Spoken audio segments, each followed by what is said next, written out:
All right, y'all. Happy Friday. I hope you all had a really, really good week. I'm glad the week is over. So I'm going to keep this short. I just wanted to give you guys a little bit of an update and chop it up with you, see how you doing. So I am going to try to do a longer live stream sometime this weekend. Straight up, if you watch the playback, let me know if you still want to do a panel. I would love to have you and have a conversation with you. You guys make sure that you go over and support her channel. I think I'm going to try to see if I can get a conversation with her and some other ladies, because I do think it's good for us to talk to each other. Excuse me, y'all. It's good for us to have productive conversations. And yeah, also, if there are any other Black women who are interested in having a conversation, please send me an email, because I was telling a good friend of mine recently that I think that a lot of the conflict that arises on YouTube is simply because a lot of times we're not talking to each other.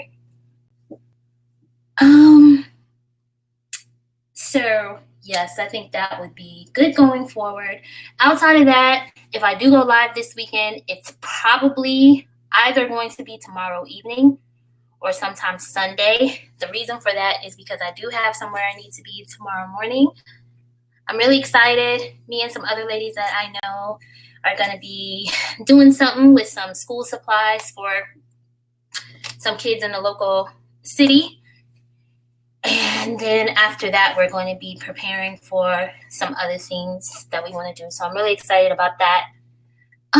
Let's see what else is going on. Let's see what else is going on in the world. I'm sure that if any of you have paid attention to the news recently, you see what's been going on with Byron Allen and his whole dispute with Comcast and Charter. I've had some interesting conversations with people about that, specifically people in my real life. And I can tell y'all, most of the people that I actually know don't agree with me, because I do understand that issues pertaining to race and racial discrimination are very emotional, and they're emotional in a lot of ways because they affect our everyday experiences. I think that sometimes we have to understand, though, that even with situations that are emotional, we have to learn to think objectively. And so we're going to see how that case plays out. I'm trying to think. What y'all got going on in the chat? I think I spoke to everyone. Mika, Carnisha, and Leonard, hello. I put up a new avatar picture. I'm hoping you all can see it okay. Let me make sure my audio is right. Okay, yeah, it's right. I just checked it on my other device. I'm really liking StreamYards. It's very user-friendly, so this is probably going to be the live streaming tool that I use going forward. A lot of people seem to like Zoom. I haven't really tried that. Hey, Marche. I haven't really tried Zoom. I might, just to see which one I like better. But for right now, I do think StreamYard is user-friendly, and I think it's more difficult for people to use StreamYard for nefarious purposes like they did with Google Hangouts. Let's see. What else? Oh, on my other channel, I'm starting a new series called The Dysfunctional State of Black Male Friendships and Associations. The reason I'm doing that, besides the fact that I can, okay, is because people heavily scrutinize Black women and our interactions with each other without realizing that in a lot of ways, because Black women unfortunately just seem to naturally distrust each other, most of us don't deal with each other too heavy. So a lot of the huge fallouts that you see with friendships amongst the Black collective tend to be between Black men. And also a lot of the fallouts between Black women rarely become, deadly. Do you know what I mean? You just don't hear about that as much. And even when you look at social media, while there are people having all kinds of conversations on social media about the interactions between Black women, the reality is that for the most part, once we realize that we disagree with another Black woman, for the most part, we just leave each other alone. Hey, Tassie. We leave each other alone and keep it pushing. There are Black men on this very platform who have been in long-term and ongoing disagreements with each other for years, okay, to the point of physically threatening each other, threatening physical harm to each other's children, okay? I heard a video clip of a guy basically who was so upset with another Black man that he indirectly threatened to sexually abuse this man's children. There are other Black men on this platform who have suggested that because they have certain disagreements with another Black man, they believe that those men's children deserve to be physically harmed in any way that you can think of. Some of the discussions have been so sickening that I simply can't repeat it. So from what I've noticed, most of the disagreements between Black women have not gone that far. And I think that what happens is, while constructive criticism is necessary, hey AO, thank you.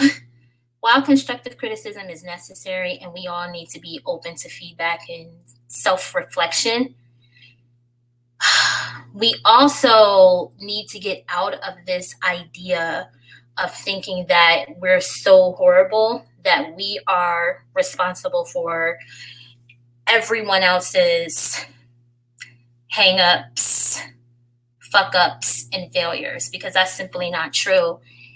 And it's unfortunate to me that instead of us understanding that part of our humanity means that we're going to be different from each other, we're going to have differences in opinion, and frankly, we're not always going to get along.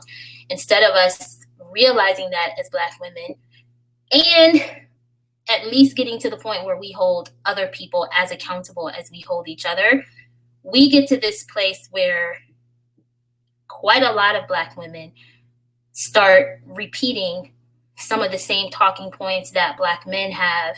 And it's becoming so easy for some Black women to do that it makes me feel that it's just hardwired for a lot of Black women to simply not like each other. And so because of that, if you're a Black woman who's divested, or you're a Black woman who identifies as BWE, even when you would want to form some sort of at least a cordial association with other Black women, you often find that, unfortunately, if that Black woman isn't mostly like-minded with you, you're not going to be able to do that, because you'll find yourself pouring more of yourself into the association than perhaps the other side does. Hey, Not I, said the cat. Hey, Jane Doe. And so that's kind of the situation we're in. But another thing I'm noticing across social media, and it's something that I've been observing, is that anytime there's some sort of an issue in divested and BWE spaces, everyone feels comfortable talking about it. Everyone feels comfortable inserting themselves into those conversations. And yet we're often told that we, quote unquote, don't have the right to speak on the things that we observe. And so I simply don't accept that. Okay. If people can speak on us, then we absolutely can speak on them, particularly because no matter what you believe, no matter what your political association is, no matter what type of community you're a part of, no matter where you live, no matter where you grew up, the fact is that when you step into this world as a Black woman, there are a certain set of stereotypes that you're going to have to be confronted with. And people aren't going to say, well, I judge you differently because you're divested, or you're pro-Black, or you're Republican, or you're conservative. The reality is that if people have decided that they generally do not like Black women, or they generally do not want to work with Black women, then guess what? It doesn't matter where you live or where you're from or whatever else. That's how people are going to judge you. And then another issue that comes up, and this is something that I've observed as someone who has lived this experience, it's almost like, I'll put it to you like this. I guess I'm going to be here a little bit longer than I thought, y'all. But it's almost like this. Sometimes I feel like I was born and I grew up, and my whole life, no one ever told me that there was a certain way that I'm supposed to be because I'm a Black woman, or that there's a certain box that I'm supposed to fit into because I'm a Black woman. So, nobody told me that because I'm a Black woman, I'm expected to have a certain sounding voice, or I'm expected to speak in a certain way, or I'm expected to move a certain way in life.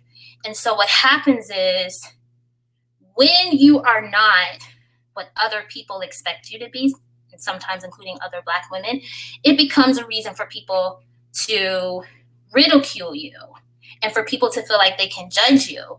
And one thing that I've noticed is that on the one hand, as Black women, we do a good job of understanding the fact that there are certain Black women in specific conditions who are unfairly judged. But what other Black women don't realize is the ways that they unfairly judge Black women who don't live like them. So part of this is a more in-depth conversation that I'll probably more so have in a panel setting. But a lot of times I feel like there are some Black women who project their insecurities onto other Black women. So you may have Black women who legitimately do not judge other Black women based on anything other than their personal associations with them. So if you're the type of Black woman where you're like, okay, if I interact with you and you're a cool person and you've been honest with me, then guess what? I'm not going to have any problems with you, right?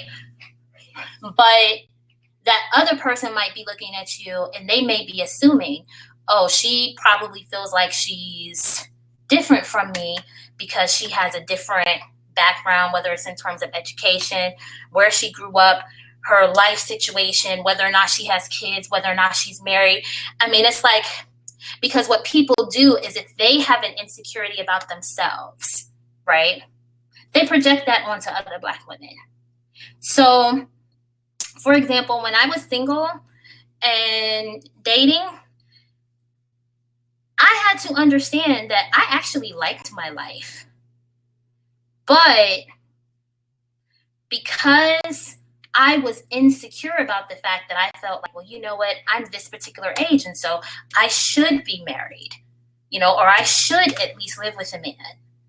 All of my insecurities were things that I projected onto other Black women who lived differently.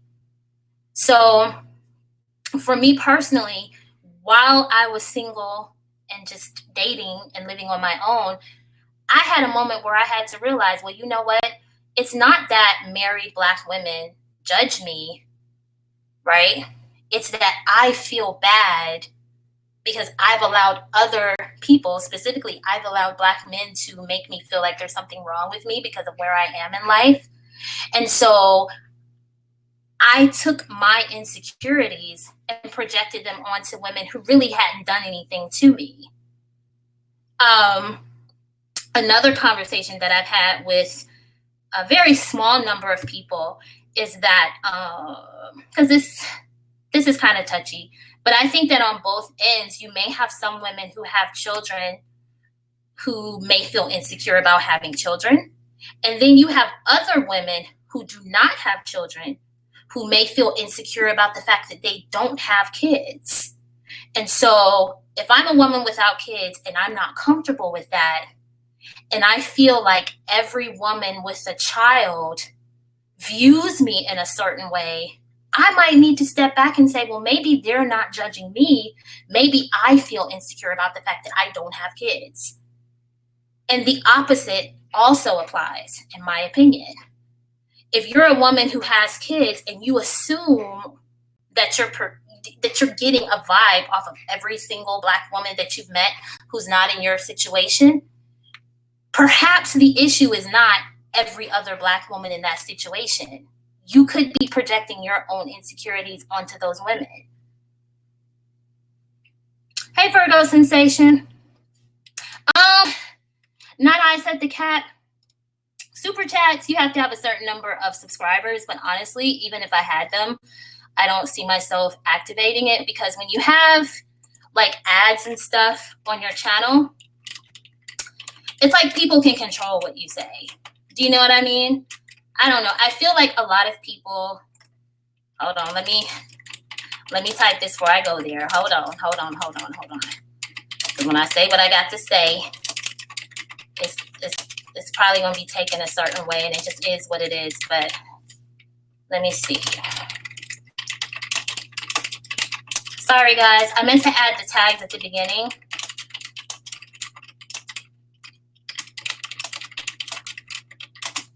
I think I need to do that to push the notification out a little bit more.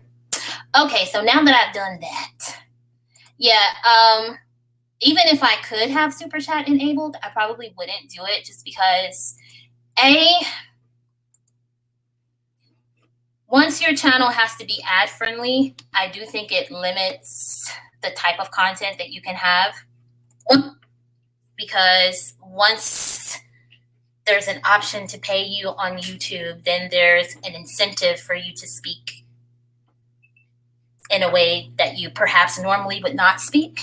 So I don't see myself liking the Super Chat feature. And then plus, from what people say, YouTube takes so much from that it probably wouldn't be worth it. And lastly, I would prefer to have something where if this becomes a money-making platform, you get something in return. So maybe I would have like an Etsy store or something like that, like a Teespring site. So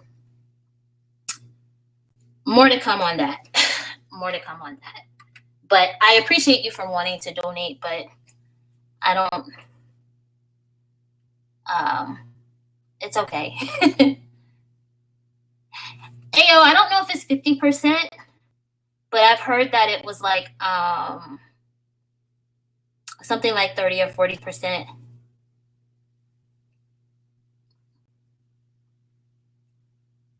Not I said the cat, I'm actually trying to work on some stuff with Teespring. And there's another thing I want to do, but to do that, there are certain ways that you can sell products, but to do so, you have to make sure that you own certain things about the logos and so on and so forth. So I am working on that, but I appreciate you for wanting to do that. So what was I saying? Yes, I do think, see, it's a catch-22, right? Because I do think that if people are consistently making content, particularly people who make videos and they're online long enough so that you can enjoy them during your workday, like for the entire workday, then I can see them wanting to be compensated. Do you know what I mean? Particularly if they're giving you information that's life-changing. But I don't really come on here enough to, you know what I'm saying? I don't know, y'all. I'm not trying to talk people down who do take donations. I just don't. I think I would need to upload more consistently before I did that. You like t-shirts? I thought of all kinds of stuff. I won't get into it too much. But I think I like t-shirts. I do feel like everyone does them. So I'm trying to figure out some other fun things that I could sell on Teespring or perhaps Etsy. And also work out the shipping piece of it.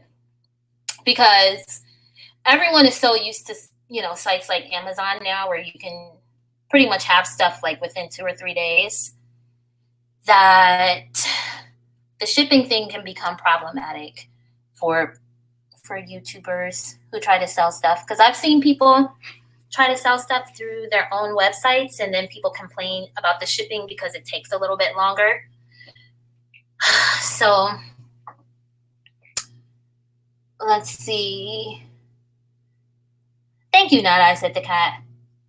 Virgo Sensation, you said you stay far away from Black people. You only deal with like-minded Black people. I mean, I understand both sides of it. You know, I do understand that there are a lot of us that have been so, I'll put it to you like this.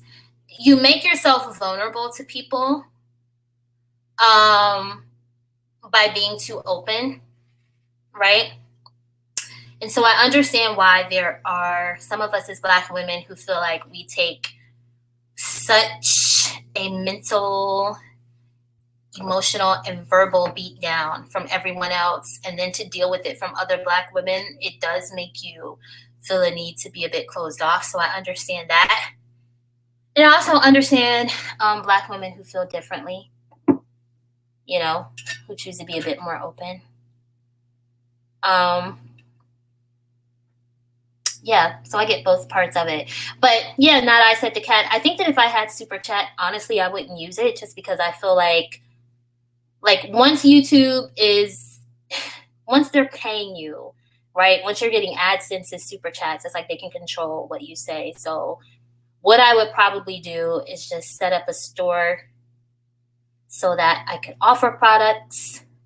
Like I said, it would be through Teespring and Etsy because I found that doing it through your own website can be a headache. And frankly, I don't think it's fair to, in this day and age, because there are so many quick ways to have things sent to people, I don't think it's fair to like sell someone a product and then it take 3 or 4 weeks to get to them. When a lot of times through Teespring, the shipping is usually within a week. For people who can get products onto Amazon, you know, if you can get them through Amazon Prime, you'll have them in a couple of days. So I'd rather just take the time to figure all of that stuff out. So, Carnisha, you're right. There are a lot of problems amongst the Black collective. And there's nothing wrong with people having problems and issues, but the biggest problem is that when people don't realize that their behavior is dysfunctional, and when there's so much victimology, it's kind of like many of us are very good at expressing the ways that other people have hurt us, but a lot of times, a lot of Black people, we're not attentive to the ways that we hurt other people. Virgo, you said the women are even worse. Unfortunately, that's true sometimes. And the primary thing that bothers me is that, like I was saying before, it's like if you don't fit into this cookie cutter image, or you don't fit into this box of Blackness that other Black people feel like you should fit into, then it's like people feel no connection to you. Because I've said it before, either on this channel or my other channel, that there are a lot of Black people who can connect to each other because they believe in the concept of pro-Blackness, or if they don't call it pro-Blackness, at least they believe in the idea of a Black community structure that simply needs to be repaired, right? Me personally, I feel differently. I do believe that men have to build community, economic, and family structures. And because you have a lot of Black men openly saying that they have no desire to do that,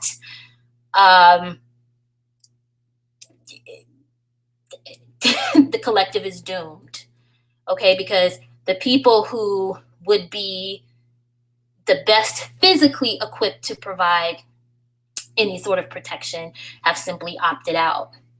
And so holding on to the idea that there's a foundation to build upon it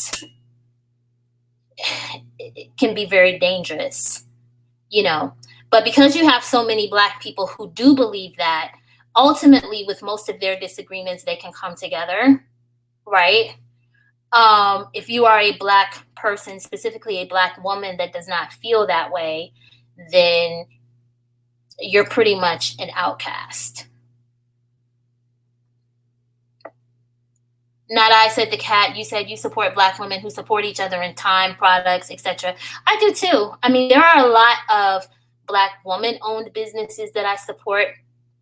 And there are a lot of Black family-owned businesses that I support if they are, you know, if it's obvious that it's people that's really about something. But what I find is that a lot of Black people don't like to be questioned. So it's the weirdest thing to me, right? Because people will use their Blackness as a way to get you to support them, right? So say you support someone who says they're trying to build something, right? Like in the case of a certain person who was trying to build a school. So when the very same people who supported him notice, okay, you no longer have certain things set up with your tax status, you haven't presented the typical plan that would have to be in place if you were going to start a school. Once people started asking those questions, the response was, well, how dare you question me? I'm a Black man. Like, that was literally the response. And so a lot of times, I think a lot of Black people who would want to go into business don't understand that if their organizational structure were set up appropriately, and if you actually offer a good product or service, people will support you. But when you don't offer those things, you can't then expect people to support you simply because of your skin color. Leonard, you said they say Black Lives Matter, but you don't see Black women or children's lives mattering too much. Yeah, there was this guy, Sock actually pointed that out in my chat maybe a few weeks ago, a tweet from Stefan Molyneux. He's actually very, very right-wing, so in a lot of ways I do not align with him politically, but he even tweeted out the abuse statistics amongst Black women and the fact that it's either over 60 or maybe even over 70% of Black girls who have reported being sexually abused in some way, shape, or form by the time they turn 18. So, everybody is understanding how devastating that is for Black women and girls, and then also understanding the larger social consequences of that. But yet, even talking about that amongst the Black collective becomes a problem because it's crazy how sometimes I just get on here and talk and then I remember some of the conversations that I've had over the week. But I was actually just telling someone earlier today that specifically for a lot of Black women, their ability to support Black women and girls only goes to the extent that it doesn't offend Black men. So as soon as a Black man says, well, I'm offended by what you're saying, then the support for Black women and girls goes out of the window. And so it creates this situation where, because the majority of Black women and girls who are abused by Black men, as soon as a Black guy comes along and says, well, you're singling us out, then it becomes more important to protect their feelings than it does to provide support, particularly to the Black girls who need it. Let me see. Virgo.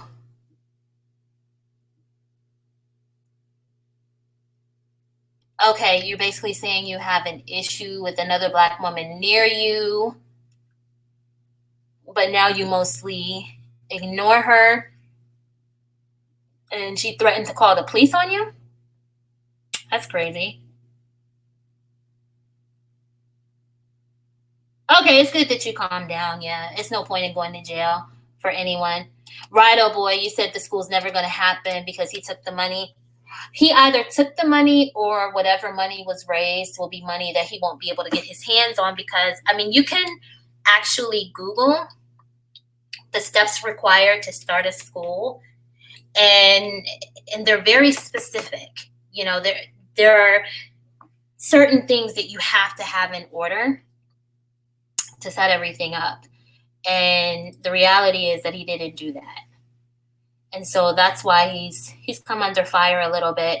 And I do think that sometimes what happens is when people come onto social media and they develop a certain amount of popularity, they may initially have some good ideas and some good intentions, but one of two things happens. Either people have good ideas, but don't do what's necessary to put those ideas into action, so to make those ideas a reality. Or people have certain ideas, but they see that there's an opportunity to take advantage of people. But yeah, I don't think the school's not going to happen for several different reasons. But I think the primary thing is that he didn't do what he needed to do to get it going. Not I, said the cat. You said you don't trust Black men to donate or support them, period. You support Black women. It's your money, so you have the right to give it to whoever you want to. Carnicia. You're right. If the Black collective valued the lives of Black women and girls, then, yep, more would be done to stop the violence. Virgo, you said people should not go into business with Black people. I'll say it like this. Anyone you go into business with, you need to make sure that you have someone on your side that knows the law. And you need to make sure that you do everything that's necessary to make sure that the business is properly set up from a legal standpoint. Oh, no, AO, you said, a couple of Black business owners who don't like Black clients because they don't want to pay or want things cheaper. I've definitely heard people say that about people that they know. So like if you go into business and then you have friends or family members who say they want to support the business, but they want a discount. I've definitely heard people say that. Right, oh boy, you said that guy believes in the bell curve. I didn't know that. I agree with you, AO. Black women and children are the most neglected groups in the world. Not I, said the cat. You said the business that you own has a customer base that's 90% non-Black. I mean, I guess that would make sense because if you're going to go into business, you want to appeal to as many people as you can. Do you know what I mean? Especially if you live in a part of the country where there's not a lot of Black people around anyway. So like I've seen, there's this one Black family that owns like a ski store. I gotta look up what city it's in, but it's a tourist destination. But the people that live in the city full time are mostly not Black, and then most of the tourists are not Black. But their business gets a lot of support because they do quality business.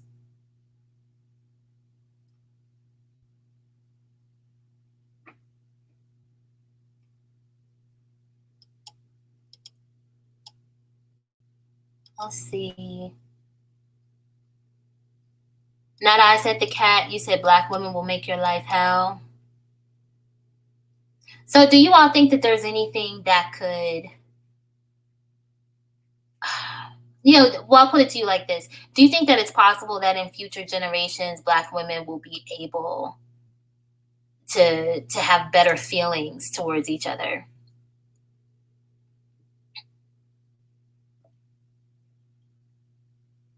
Right, oh boy, you said the school's in Africa, so maybe the steps are different. It's possible. I don't think the school was initially going to be outside of the U.S., though. Taz, you said he should have just kept it 100 and told Black people he wants to get paid to pontificate and whisper sweet nothings. Leonard Osika, you said Umar Johnson, another scammer from Blackistan. I mean, I just think it's a lot of problems, right? So like even if you start a private school, there are still certain grants and hold on one second, let me type this. Never mind, I'll do it later. There are certain grants that you can get to open up a school, assuming that your stuff is properly organized. But with some of the public statements that he's made, you know, some of the public statements that some of the public statements that he's made would make it difficult for him to have a school that gets those grants and stuff like that. And then also, another thing I read is that, so most schools have something that's called an endowment, and that's generally used to be the financial foundation of the school. And you have to have it set up so that the endowment is always in the position to grow so that the school doesn't run out of money, right? So they said that was a problem there, that while he had collected enough money to perhaps buy a school, there was no plan in place to grow an endowment. And so a lot of people were saying that even if he had built the school and started it, there was no way that it would last very long. Yep, that's true, Rido boy. Unfortunately, there are still people that would give him money.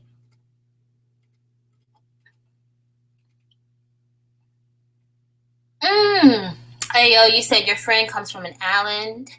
She said blacks don't support each other, but yep, we'll buy cheap products sold by the Chinese. That's unfortunate, but very true.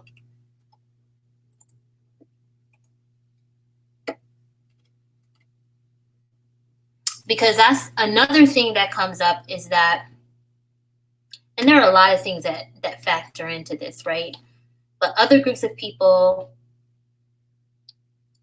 they can be involved in every aspect of a business. So a business might be owned by, if we operated the same way, a business might be owned by a black woman, right? And the person who makes the majority of the products that you sell ideally would be a black woman. And then the person that's maybe the distributor or middleman would also be a black woman. So if it worked that way, then the money would always flow into blackness. So that's why when they do those studies about the number of times that a dollar circulates amongst various different groups of people, when they talk about, say, white people, for example, they may say, okay, a dollar flows back into the white community 16 or 17 times.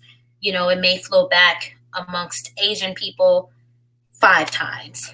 Amongst black people, once it goes out, it stays out because, again, the business owner might be black, but all the distributors and the people who actually manufacture the products are people of other races. And so that can create a lot of problems as well.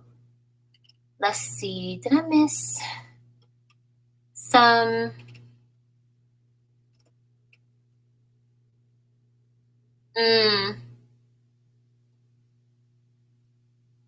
Virgo Sensation, you say you've seen people open up food shops and the next day they're gone because they won't pay the rent on the store. Yeah, well, see, that's another thing, because you have some people that say they set up a business, right? But the person who owns the building might be their family member. So they get a deal on the rent. So it's all of that stuff plays into it. But yeah, that's something that people don't think of when they open a brick and mortar store. A lot of times people end up going out of business because they don't make enough money to even cover the basic expenses.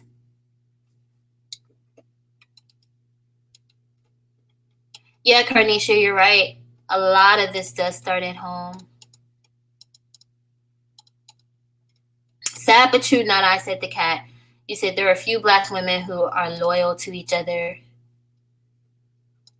Tazzy, you said you think the black male should be taken out of the equation when it comes to our interactions with each other as black women. Yeah, I think that has to happen, because we have to get to the point where it's not that we should do things intentionally to leave other people out or to hurt them. What I'm saying is we have to do things in a manner where we say, okay, our our safety and our ability to prosper is a priority.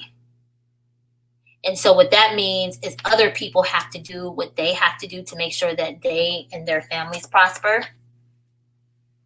But a lot of times we're giving to the point of it being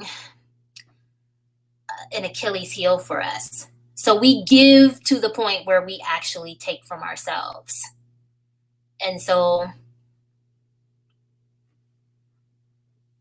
Carnisha, you said a lot of pro-wax are con artists. Yep, because I do think people use, listen, I got to give a disclaimer for the easily offended, right? But you have a lot of people who take pride in their heritage, right? Or if you are a Black woman and you love certain things about your looks, or you love having phenotypically Black features, there's absolutely nothing wrong with that. What I'm saying is that there are a lot of Black people who will use pro-Blackness to play on other Black people's emotions. And so think about it like this, right? If a person is telling you that they're doing something for a cause that sounds honorable, then you look like an asshole questioning them, right? Which is what happened a few years ago when people were raising questions about a lot of these things that were coming out of social media, okay? A lot of these business ideas that were coming out of the pro-Black side of social media. If you questioned it, you were an asshole, you were anti-Black, right? And what time has shown is that almost all of those ideas were scams, because the people never actually followed through with the things that they said they were going to do. So it creates this situation where if you do something under the guise of pro-Blackness, then you're playing on people's emotions, you're playing on all of the feelings associated with the history of Black people, not only in the US, but in other parts of the world. You're playing on all of those things. So by the time people realize that they've been scammed, you're on to the next hustle. So yeah, a lot of scams have come out on that side of the fence, but unfortunately, it's something that people don't talk about. And to me, a way that many people deflect is to talk about Black people who perhaps do not share their opinions. Because what happens is, if people can point to something that you've done, right?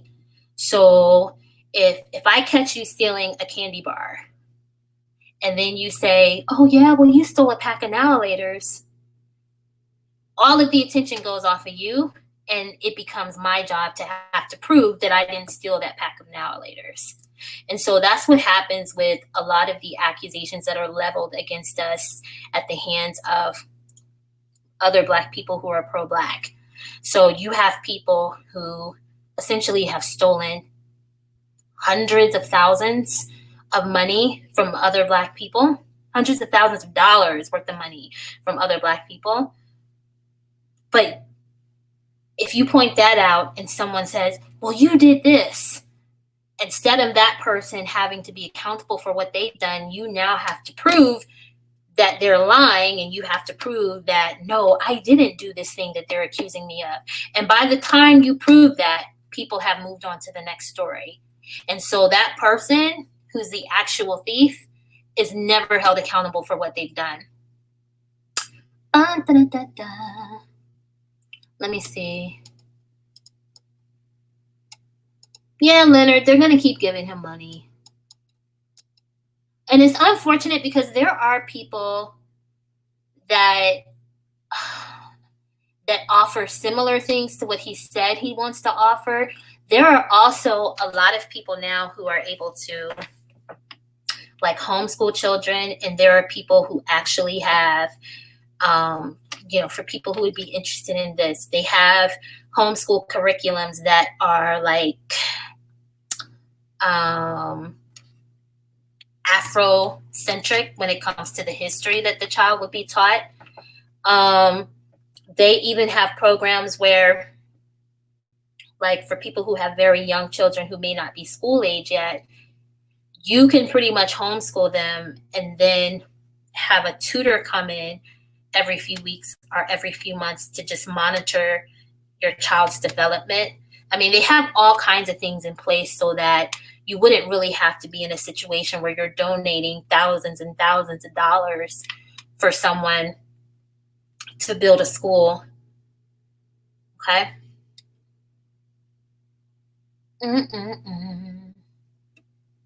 Let's see. Rido Boy says, let me go back up. Sorry, I scrolled too far down. Y'all know how I do. Hey, Mind Over Matter. It's good to see you. Rido Boy, I'm sorry. I was reading your... Oh, here you go. You said the white community has, yep, your fair share, too, of hate scammers with a passion. Oh, absolutely. I think the only difference is that and you can tell me if I'm wrong, but I haven't seen other groups of people try to use their skin color as a get out of jail free card.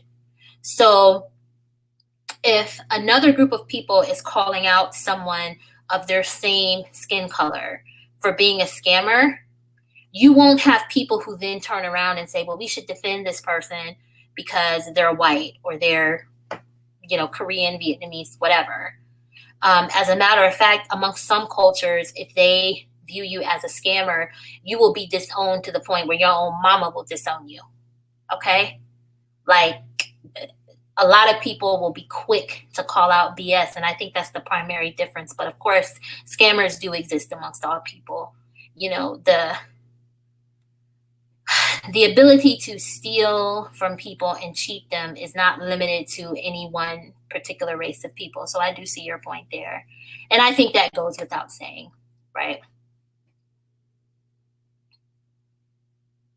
Not I said the cat. You said most Black women have no idea the condition Black women are in. That's possible. That's possible. I think because in a lot of ways, we are heavily discouraged from talking about the things that we experience. I mean, look at what happened to the women who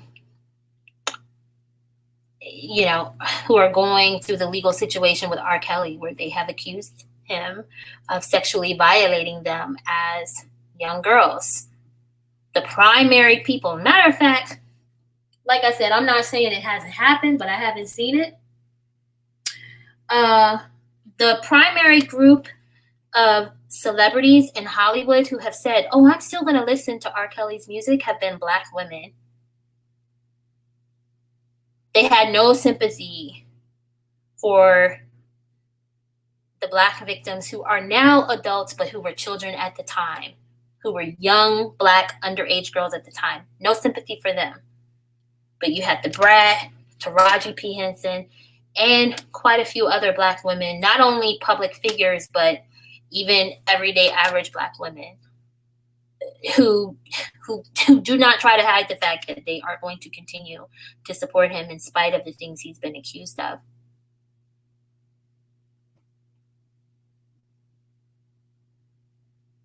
Virgo Sensation, you said Black people would rather trust in con artists that talk about white supremacy. Black people can't be their leaders. Yeah, because see, there are certain talking points that elicit certain emotions. And see, this is why it depends on what your belief system is when it comes to religion, or even just certain books you can read about self-help and stuff like that. But a common universal principle is that you should always try to make sure that you maintain authority over your emotions, because whoever controls your emotions controls you. So if people can say things in a certain way to make you feel a specific emotion, you become extremely vulnerable to them. That's a person who can steal from you. That's a person who can con you in a lot of different ways. And so don't get me wrong, because I want to be very clear about what I'm saying. Racial discrimination is a very real problem. Institutionalized racism is a very real issue.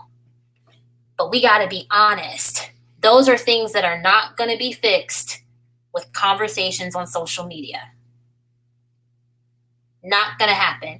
There's no YouTube panel or live stream or video that can be uploaded to YouTube that's going to fix the racial issues that people deal with, specifically Black people, right? And then as Black women, not only do we deal with racial discrimination, we also deal with gender discrimination. But there's no conversation that is going to fix that. So, and depending on what you believe when it comes to politics and things of that nature, there are some people who don't believe that you can use diplomacy to resolve some of those issues, okay? But the reality is that the world has known for quite some time that Black men are not going to do what would actually be necessary to fix some of those issues. And so the situation we're in as Black women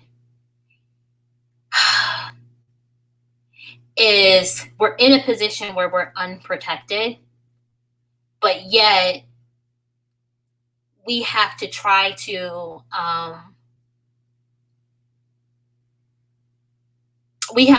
use political diplomacy to resolve these issues because we don't have, like a military system behind us or anything like that. So what happens is, I think that a lot of Black people like to trauma bond. So we love to talk about the problems. We love to talk about the ways that we are victimized. But these same people that like to have these conversations about racial discrimination and white supremacy will tell you not to vote. And one of the most passive forms of protest is voting, because you can literally affect change without having to take up arms. You don't have to involve yourself in any revolution. If enough people vote, you can immediately change the power structure. And so, people who talk about white supremacy all day, but then would turn around and tell you not to vote, would tell you not to lobby politicians, would tell you not to do anything that would actually improve your situation. Those are people who are just talking about things that they know will get an emotional response from you. And once you're emotional,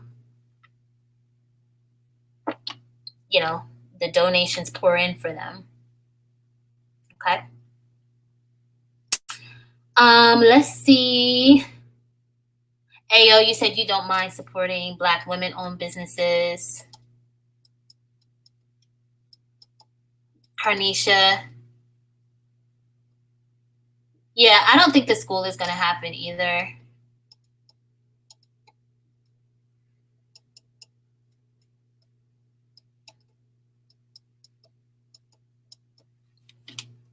Let's see. Virgo, you said people keep talking about growing Black businesses, but not all Black people are like-minded. A lot of Black people expect discounts. Yeah. And see, I think a lot of it too is when a lot of people go into business not understanding that in many cases, initially, you will not see a large profit. Because even to create a business, right, depending on the type of business you have, whether it's an LLC or, an S corporation or whatever, you have to pay to actually start the business. If you have a payroll, that's an expense. Generally speaking, unless you really know what you're doing, it's probably good to hire people to help you manage the payroll, to make sure people are getting paid, to make sure there's an accounting for the payroll, to make sure there's taxes being deducted appropriately and things of that nature. So a lot of times a lot of ways you have to have a little bit of money to start a business, because you got to have enough money to start the business and to keep it afloat until it becomes profitable. And then, we are kind of in a political climate where sometimes I'll put it to you like this. When you start a business, you have to make sure that if you have kind of like a niche market, that it's one that's kind of in demand. So, and this is nothing against people who have started these kind of businesses, but sometimes I've seen people start businesses. Say you start a business for an herbal tea because it's supposed to be a great tea, for Black people's systems, right? So you see people creating hair products and things like that using that same explanation. What happens is you might think your product is a great idea, but when you put it out on the open market, it may be something that just people don't want. So that becomes a problem. But B, if you market yourself as specifically a business for Black people, then once other people see that that's how you're marketing your business, you may have other groups of people who won't support you because of that. And maybe you're okay with that. But that's just something to bear in mind, because that means you have to have a lot of consistent support from other Black people to keep your business going. Now, I have seen some beauty supply stores who've been able to do that. So, for example, there was this beauty supply store that kind of made headlines on social media because its first day, the lines were outside of the building. So something like that, even though you're directing it at a specific audience, right?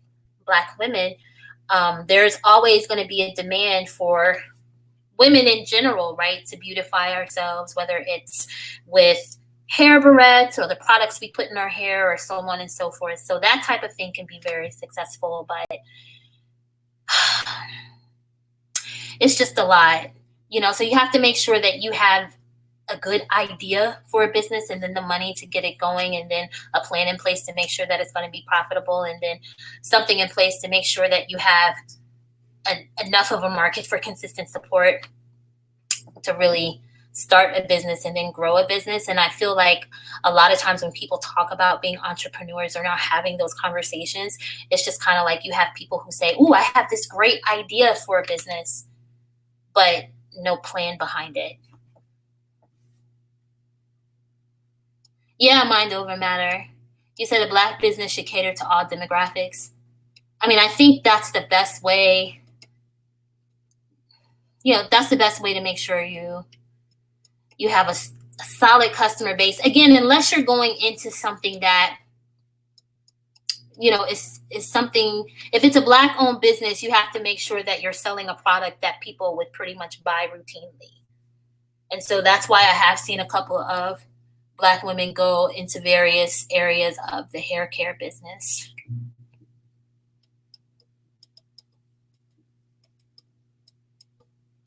Ayo, you said a lot of Black people who are highly educated when it comes to science and technology end up working for white people because they're ready to invest in your skills. You see it in your family with some of your uncles.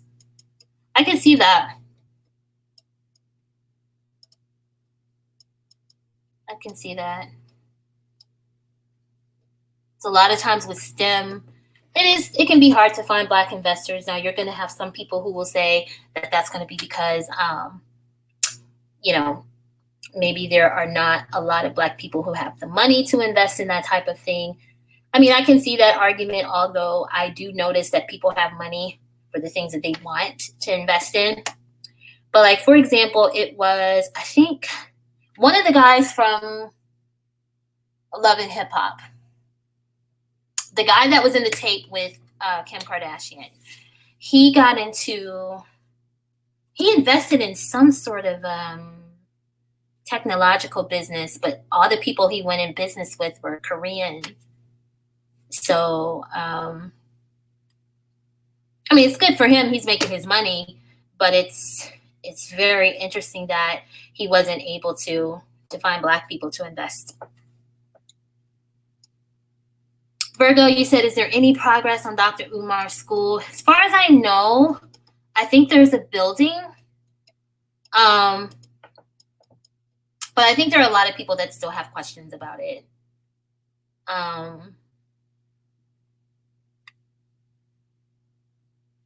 Yeah, because like I said, I think at the very least, he had an idea and just didn't do what was necessary to really make it work. And I'm telling you, that's what happens with a lot of people who have business ideas on social media. But the difference is that Black women are heavily scrutinized. When we're in that situation, people don't put Black men under that same microscope. Leonard, you said Byron Allen needs to go sit down somewhere with that race card bull. You said he's nearly a billionaire with a white wife. From now on, he's crying Allen. I think he's worth maybe $400 million, which is no small sum of money, okay? Here's where he's going to have a problem when it comes to his lawsuit. So Byron Allen is involved in a lawsuit with Comcast and Charter. The lawsuit with Comcast is going up to the Supreme Court, I believe, in November.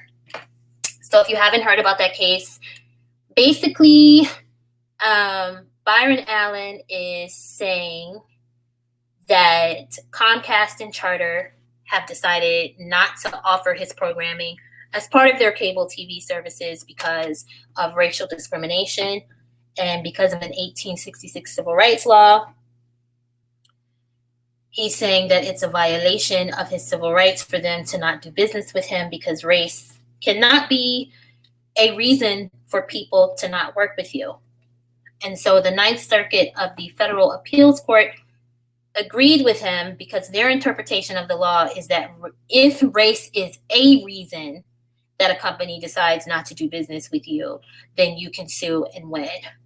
Well, Donald Trump and the Justice Department are basically saying that their interpretation of the law means that Byron Allen would have to prove that the only reason that Comcast and Charter opted not to do business with him is because of his race. And they're saying if he can't prove that, then there's no case. And so it's going up to the Supreme Court. And, Comcast and Charter are basically saying that it would not be profitable to them to offer his programming to their customers. And they're also saying that there's no demand from their customers to offer the programming. So he's going to have a pretty difficult case because you can't make a business do something that would be detrimental to that business, right? So there's that. But honestly, it's just going to be all up to how they interpret the law. But I personally don't see how he's going to win that case, especially with who's on the Supreme Court. The Supreme Court does lean very conservative right now. And plus, if he were to win the case and Comcast were to have to pay out a in their case, a $10 billion lawsuit, that would be a heavy hit to them business-wise. And, he would have to then prove also as part of his case that, he's essentially out a certain amount of money. But I don't know. And you have some people that have a problem with the way that businesses are treated under the law anyway, because basically businesses do have something called corporate personhood. But I don't know. I think it's going to be a hard case for him to win because you can't make a business do something that's not beneficial to that business. Virgo Sensation, I haven't heard about what's going on with Brother Polite. I haven't heard anything about him since that whole thing with what was it?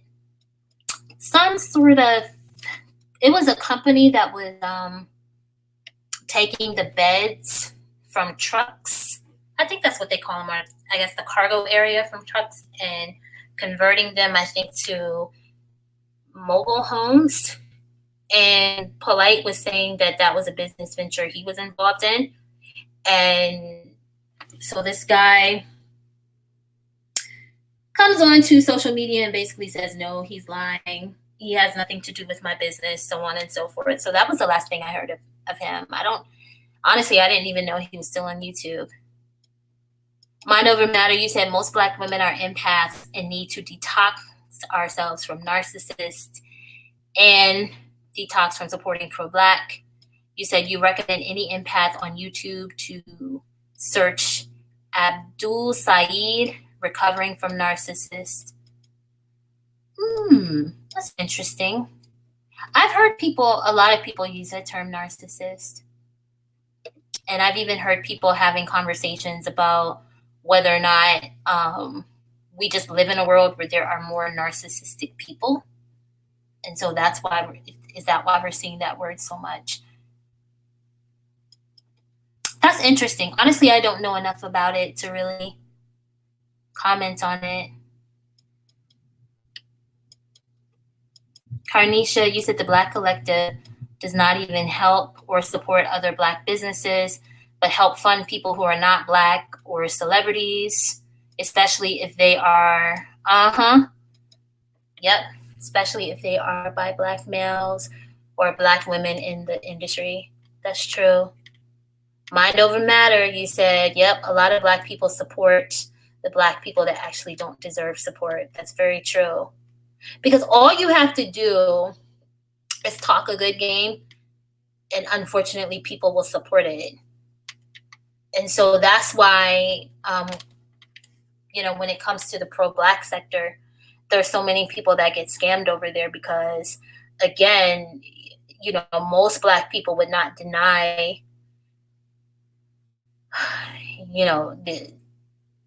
would not deny racial oppression. I mean, it's just reality.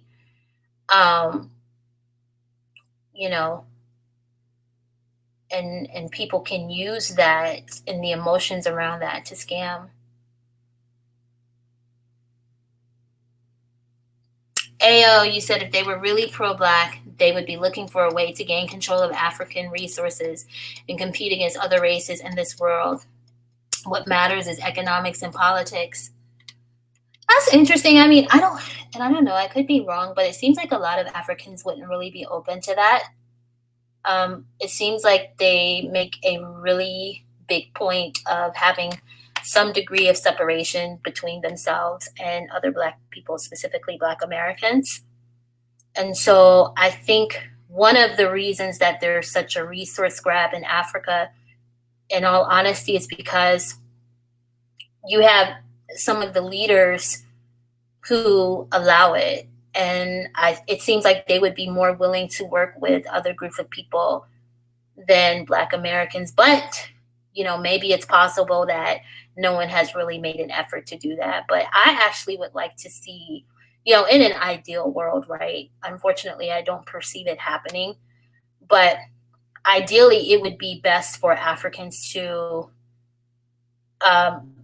be in control of their own resources without outside interference, and then, have their own solid economic, community, and family structures, and then form alliances with other groups of people, other Black people outside of Africa.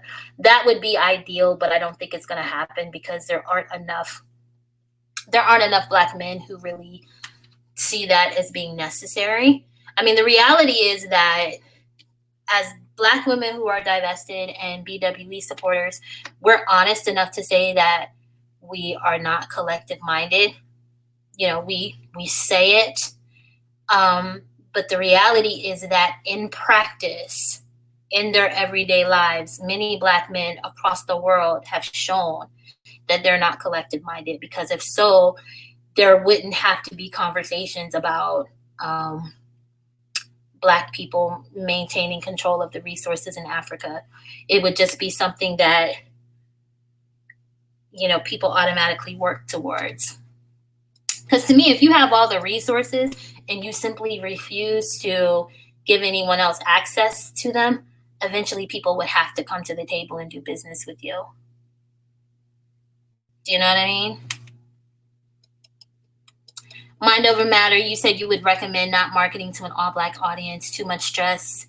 I mean, I've seen Black women in businesses in all areas. I mean, I've even seen a Black woman who, Sheila Johnson, she used to be married to the guy that owned BET before it was sold to Viacom. And now she owns quite a few luxury resorts. And she doesn't really market herself as a Black owned or a woman owned business. She just creates beautiful luxury resorts. And they're so beautiful that people support them. Do you know what I mean? Not I, said the cat. Yeah, invest in your own business and make money for yourself. Do not invest in pro-Black.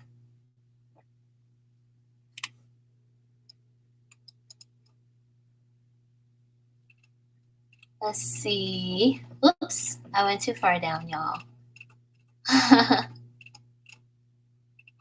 Okay, mind over matter. You said Ray J did a tech startup. Let me go back up. More shade. You said Black people need to get serious about family planning, which is financial planning. Yep. Because a lot of wealth is transferred, through family lines. A lot of people who are super rich today are in that position because that money, was transferred to them through several generations. Let me go back up. Oh, sorry, y'all. Did I miss a lot? Okay. AO, you said Leonard. You said he got his wife so he can feel a little closer to white man status. That's possible. Virgo, you said they're comfortable in the U.S. All that pro-Black talk is just an act.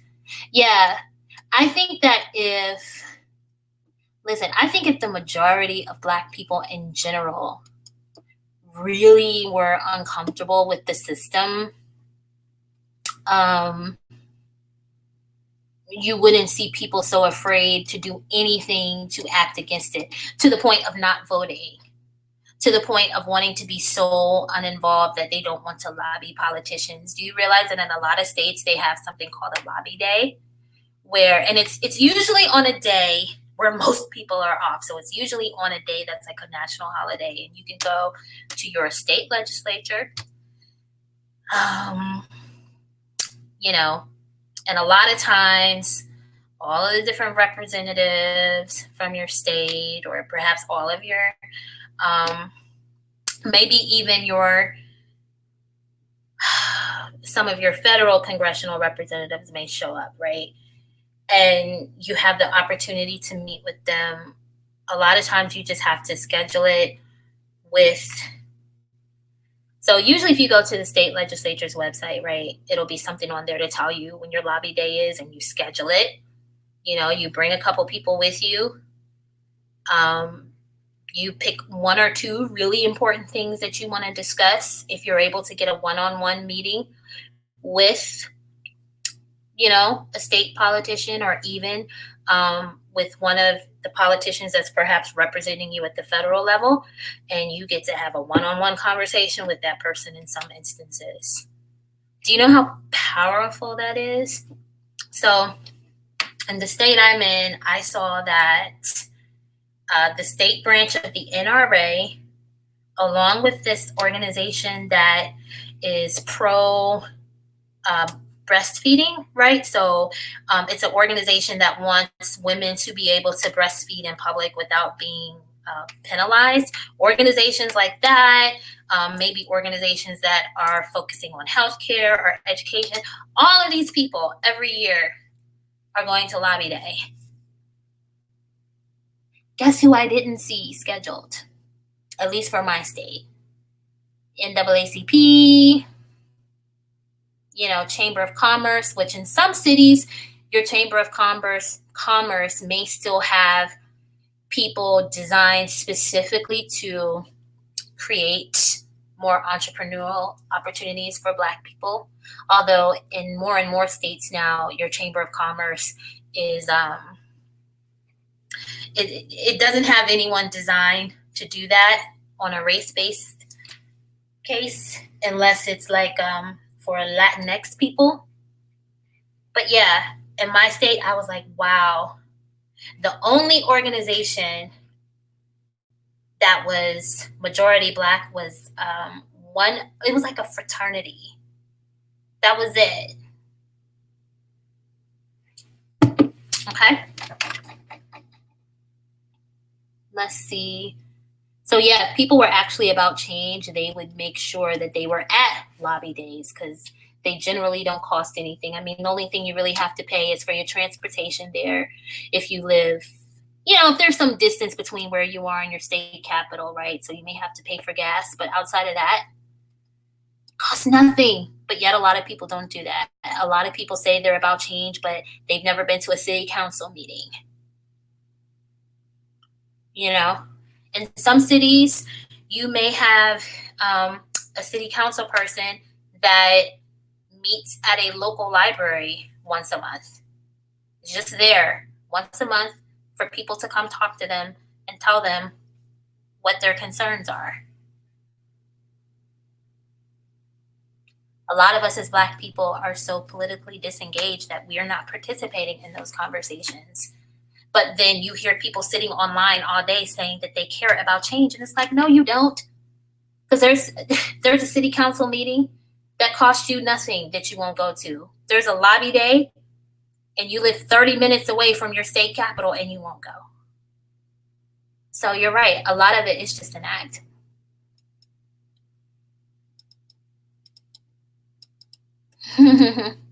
Leonard, you said if he wants to be pro-Black, he needs to put his money where his mouth is or shut up. Virgo Sensation. Oh, Tashina Arnold. Oh, no. Are you saying she defended R. Kelly? Mind Over Matter, you said you noticed that Black businesses feel forced to charge low prices for services due to Blacks not having the economic power to invest at the same level as whites, and so the services may be low quality. Yeah, that can be a problem too, because I've heard about people complaining about the prices for certain products that a Black business may offer. And I know in one conversation, I asked the person, I was like, okay, so is the price more than what it would be at another business? And they said no.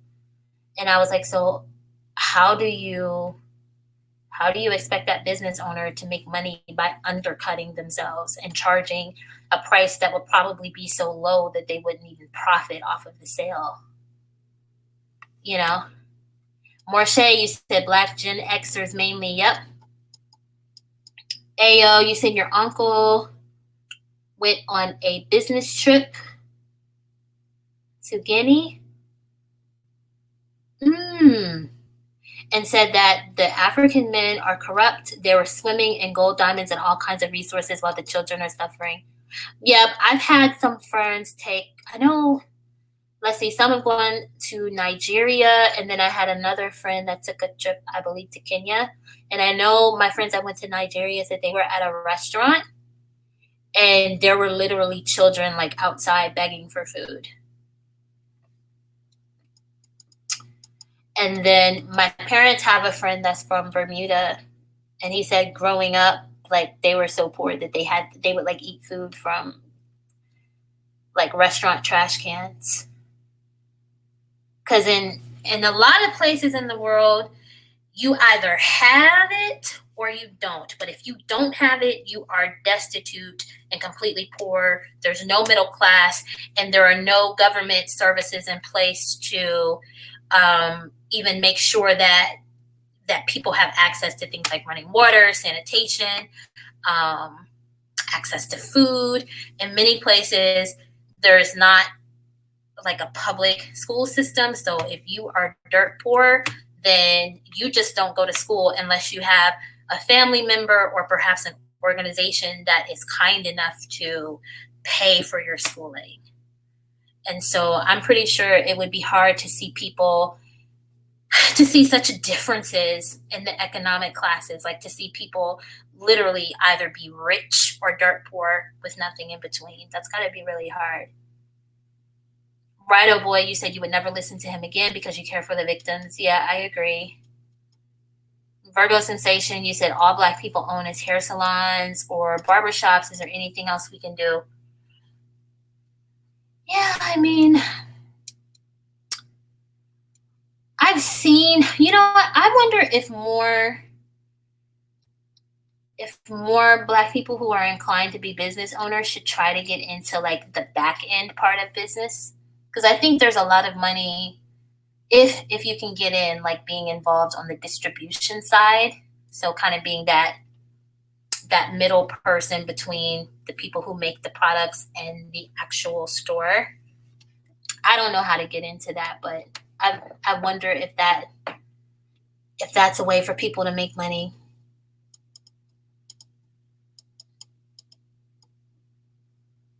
Ayo, you said if we had more Blacks in politics who actually care for Black people, that could bring about a lot of positive changes. That's so layered because, like, you're right. You know what? My initial response is you're right. The problem with that, something that I've noticed, is that a lot of Black people in leadership positions feel like they are entitled to Black support. So if you question a Black politician, sometimes you'll hear them saying, well, how dare you question me, right? But then on the flip side, if a person is in politics, they're really going to primarily advocate for the people who keep them in office and the people who donate to their campaigns, right? So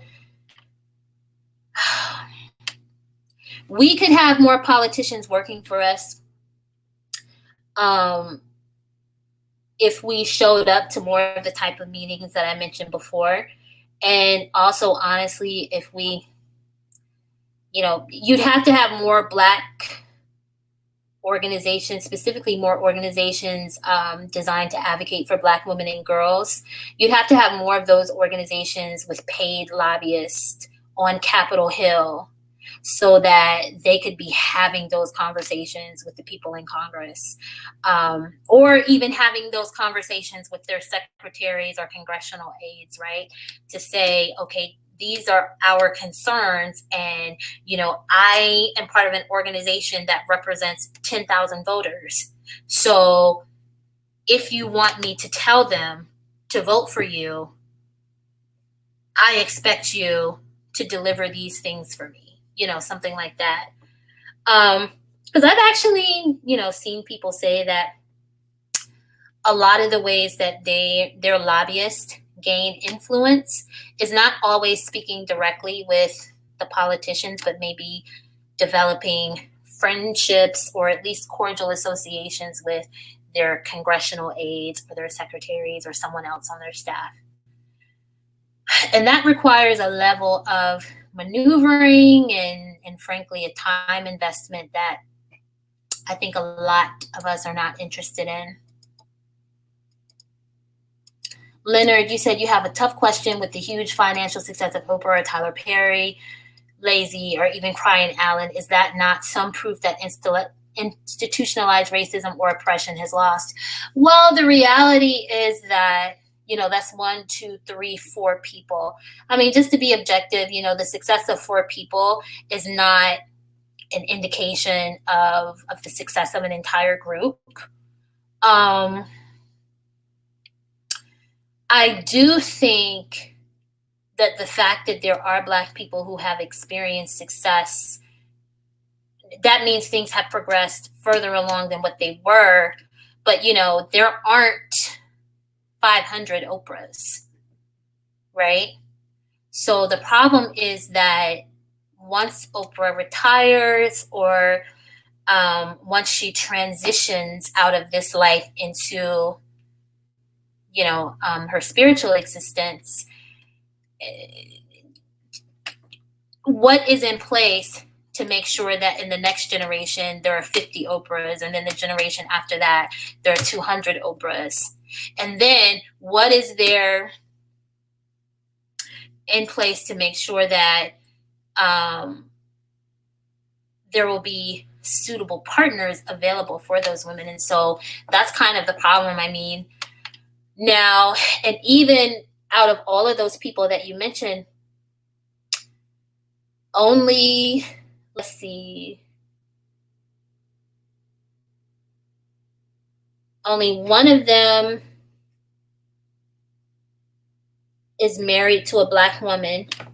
So at least in Jay-Z's case, his wealth will transfer to Black children.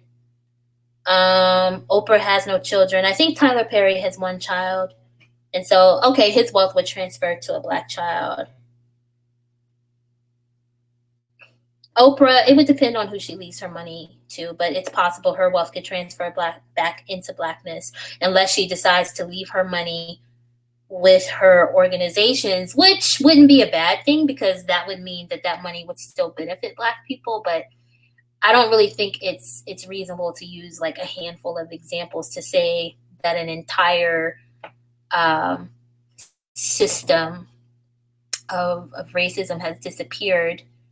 But, you know, it does mean that things certainly are on the path to improve.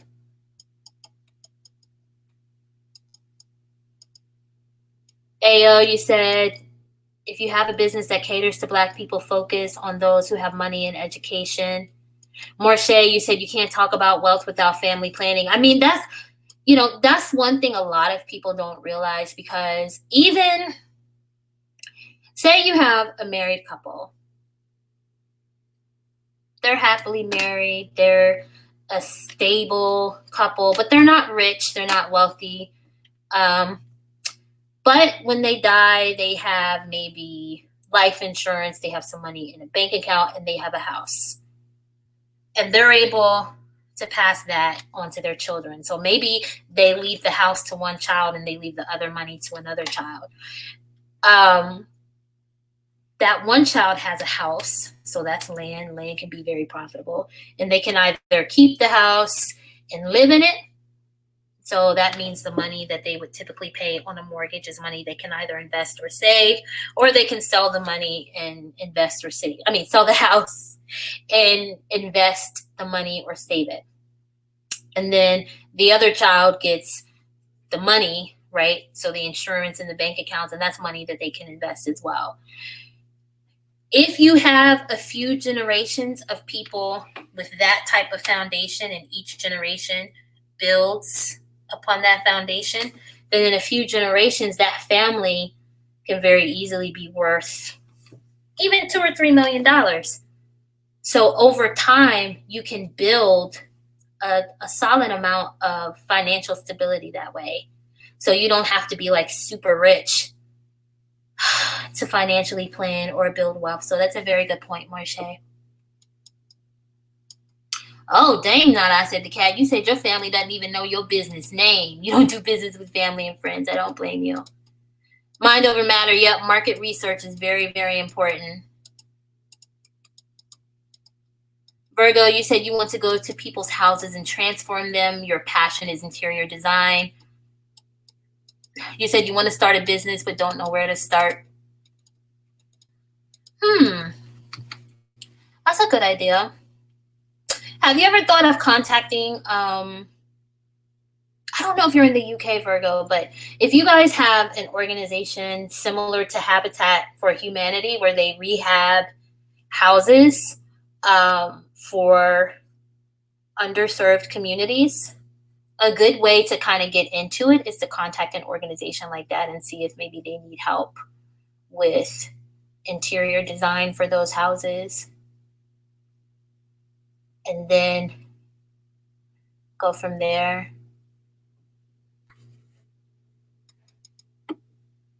Hey, you said the Chinese have the fake hair industry on lock.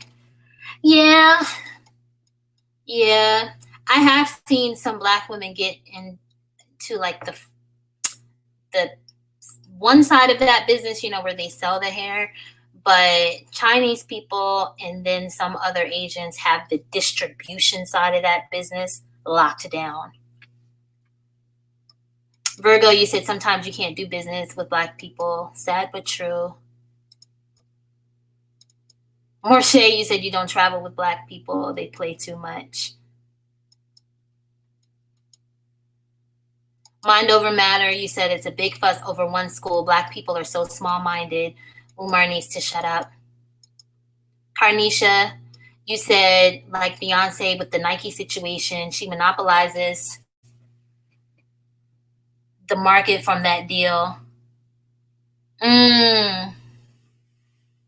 That's true in terms of Nike and their labor laws. Well, yeah, Nike, I think their shoes are made in countries that have really crappy labor laws, like sweatshops and stuff like that. Yep, and with kids, I'm working in those shops, so that's true. Really, Morse, you said Lyndon Honor did a live last night on Umar. It was hilarious. I have to catch up with his videos. Morse, you said liberals protect Black men. Very true. Very true. Ayo, you said the problem is that most Blacks are broke or don't have enough institutions to cater to science and technology, so Black knowledge ends up benefiting whites or Asians. That's true. That's true. Carnisha, you said liberal white women who are feminist extremists protect Black men and boys, but not Black girls and women. That's true. That's true, but the flip side of that is, honestly, Black women are very supportive of Democrats, but we don't require anything in return for our support. And that's, because Democrats sit around all day and say certain things to suggest that they appreciate Black women's votes. But if you notice, on the campaign trail, there's only one political candidate on the Democratic side, maybe two now, who's talking about not only the racial wealth gap, but specifically how that affects Black women. And that conversation is very important for us as Black women, especially since so many people like to throw it in our faces that, the percentage of children that grow up in single parent homes amongst Black people. And so when Black women are in a situation where they are the only financial providers for their children, and then they are paid less, not only due to racial discrimination, but also because of gender discrimination, that's a conversation that, frankly, Black women, particularly Black women who are single mothers, should be demanding that Democrats have, because Black women can say, we support you to the tune of over 90%, really approaching 95% consistently. And so, and we got you a Senate seat in Alabama recently in a very contested Senate race, right? Black women in Alabama showed up and showed out. So we should be saying, well, if you don't make this part of your agenda, we will find a candidate who will. But a lot of Black women don't do that. So it creates, the thing with Black men is that they are very good at requiring their issues to be prioritized. And so certain things are prioritized for them, even though they have not consistently voted with Democratic politicians in the same numbers as Black women. I mean, they certainly have been more supportive than other groups of men. I do have to acknowledge that when it comes to Democrats, but not at the same percentage as Black women.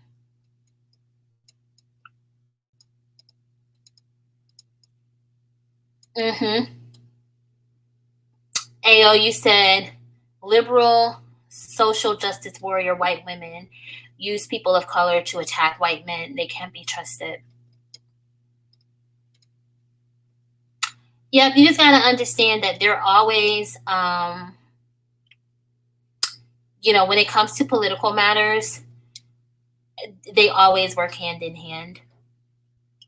Even if they don't agree with each other's personal lives or everything about each other's politics, they always work hand in hand. But you're right. When it comes to, when white women have something that they want, they will use not only people of color, but specifically Black women to attack whoever they don't like at the moment, including white men. So that's very true. Carnisha, you said you don't understand why the Black collective, specifically Black women and Black young adults, vote for Democrats, because they're voting for the same people who had slaves and the KKK. I mean, I just don't think that it shouldn't, people shouldn't be able to assume with any accuracy how we're going to vote. I think that's the problem for me. So there should be enough of a percentage of Black women, even if it's a small percent, right? So even if it's just 10% or 20%, but there should be a solid percentage of Black women who don't consistently vote with Democrats enough to swing the vote, so that people know that, you know, if they want our votes and they want enough of our votes to have a chance of winning, they have to do what we want them to do. I mean, it sounds bad, but that's what other groups of people do. Ayo, you said most Black men are narcissists.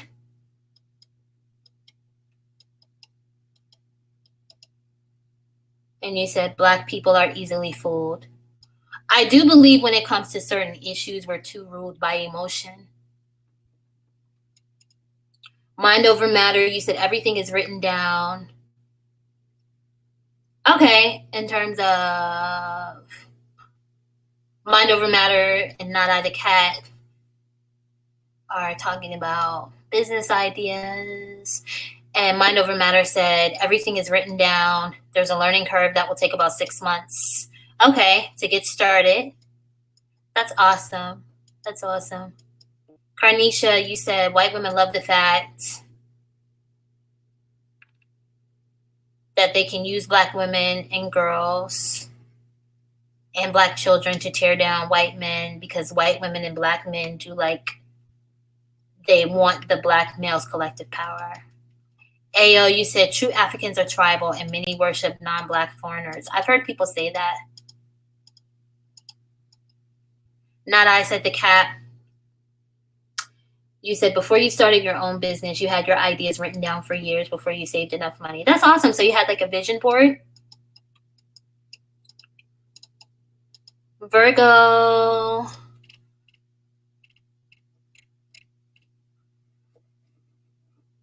Oh, Not I left. Okay, I'll see you later. Guys, I gotta go back up. Hey, Chaz. Hey, Tap. Oh, Lord, y'all. I'm so behind on the chat. My bad. Wait a minute. I missed a lot.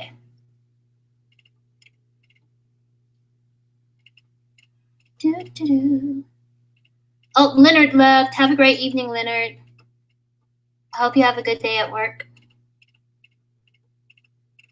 Okay. Here I go. Sorry, y'all. Okay, Virgo said Black men sold Black women and girls from the start. They are our biggest downfall. Yep. And see no problem with it. I had one come into my comment section on my other channel, and because I responded to their original comment, and I said something to the effect that pointing out that Black men sold Black women, Black children, and even other Black men into slavery to the highest bidder. And this dude literally responded and said, well, every product is sold to the highest bidder. Completely tried to justify it. I was like, okay, that's what I get for even responding to the comment. I should have either just ignored it or deleted it. Let's see. Morshay, you said, look at Nipsey and John Singleton. Their millions are getting scattered because they never married the mothers. And John had all those kids, 7 kids. That's right. Ayo, you said Asian parents leave their nail salons and restaurants to their children. Very true. Morshay said wealthy people don't have a bunch of kids. That's why you mentioned family planning. Black folks do own things, but it's not passed down if you got kids everywhere. Yep. Because everything either gets passed to multiple different households, and so everyone just gets a little chunk of something, or people end up fighting over everything to the point where nobody pays the property taxes, and then, your city or state government steps in, takes it, and auctions it off. And so people lose it that way.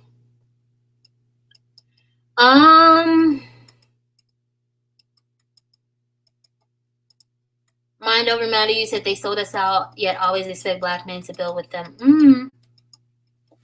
True. Let's see. Ayo, you said many wealthy countries like South Korea, Japan, and parts of Western Europe have low birth rates. They are too busy working or studying. Yep. Virgo sensation, you said the Chinese are only allowed 1 or 2 children. Yeah, I think it's because they have so many people. You said they should do that with black children or black people. Chaz, you said you used to have to go to lobby days in college. It was required. You always thought black people should be doing that and not marching. Anyone can go meet with state representatives. That's very true. Unfortunately, I did not know that until I was well into my teens. But yeah, it's I didn't know it was an annual thing.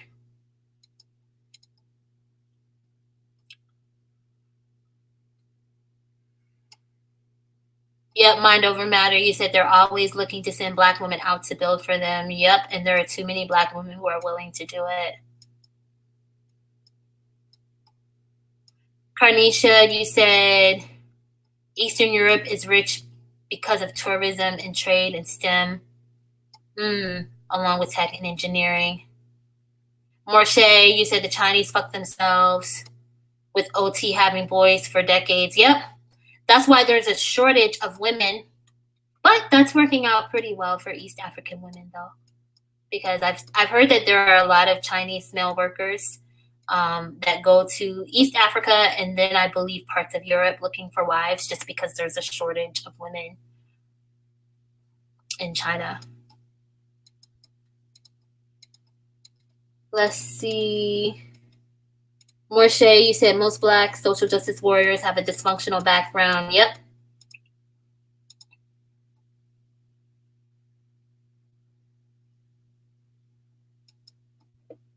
Morshay, you said there was an article on the women shortage in China. The men are suffering. Okay, and Chad said that was not well planned. What will they do without enough women? Yep. Morshay, you said it's one of the reasons why they leave the country. Okay, you said you teach foreign students. Okay, supply chain management. Thank you, mind over matter. Chaz, you said a lot of social justice warriors do it for attention, in your opinion, regardless of race. Morshay, you said the Chinese get a lot of stuff right, but they do also get a lot wrong.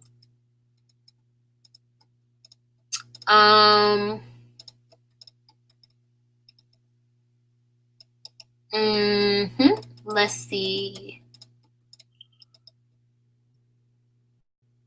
Chess. Okay, you said there's a lot of online warriors. They have them in university too.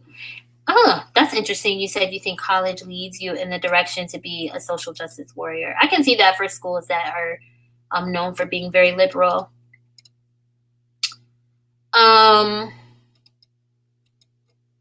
Let's see. You said Japan has issues too. Virgo, you said you thought Tyler Perry was gay. I don't know. I don't know. You never know.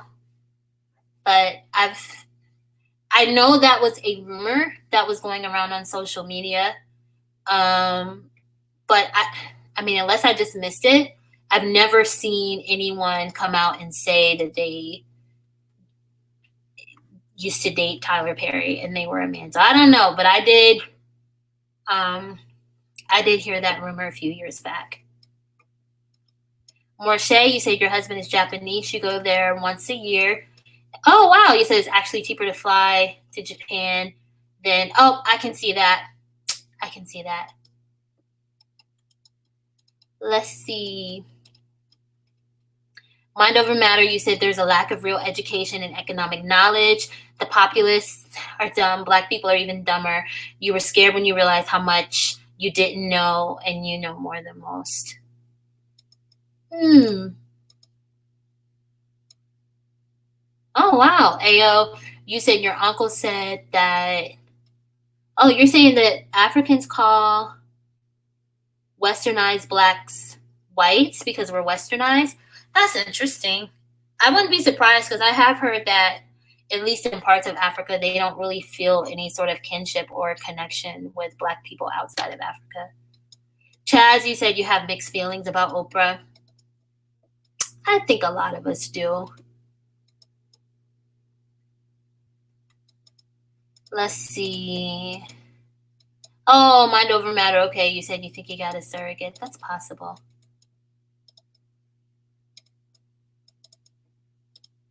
Ayo, yep, you said you don't need to be rich to pass down wealth. That's true. Chaz, you said the school idea was a failure from the go. Yeah, because he didn't have the proper plan in place. And a lot of times, just because you're the person with the idea doesn't mean that you don't need people around you to get it going. You know, I think more people need to know that it's okay to say, yes, I have this idea. I want to legally own this idea and this concept, but I need people to help me start it up and hire the right professionals to get it done. You know, I just, it's interesting that a lot of people really thought that you could raise money and start a school that way and didn't think about all the other steps. Let's see. Chaz, you said the issue with black boys in education has to do with the home, not school. And what does a Pan-African education do for employment and careers? They don't need more history lessons. That's an interesting point. I do think a lot of the issue is at home. Because, I mean, teachers only see kids, you know, for a certain period of the day.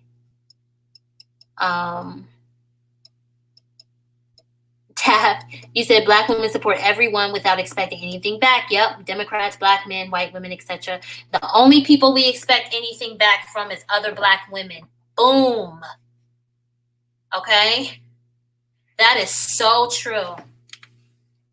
We have a laundry list of expectations from other black women, but don't have any expectations for the people that we actually support. Very, very, very true.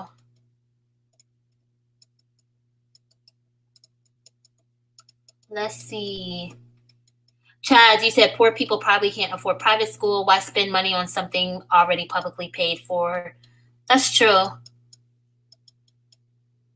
Oh, okay. Y'all think Tyler Perry is gay? It's possible. I mean, you know, it's possible. You never know. Morshe, you said black women even put trans before ourselves. Yeah, I think we don't understand that not discriminating against people doesn't mean that we have to put ourselves on the back burner. You know, it's okay to not discriminate against people. It's okay to support people and to like people, but that doesn't mean that you do it to the point where you hurt your own representation. Let's see. Chaz, you said they can set up programs to help these boys with homework and provide supervision after school when they get in trouble. It would be more effective. That sounds like a good idea.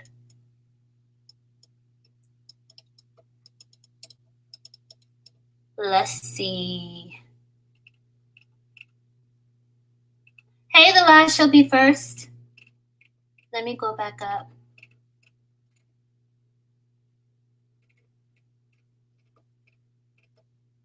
Okay.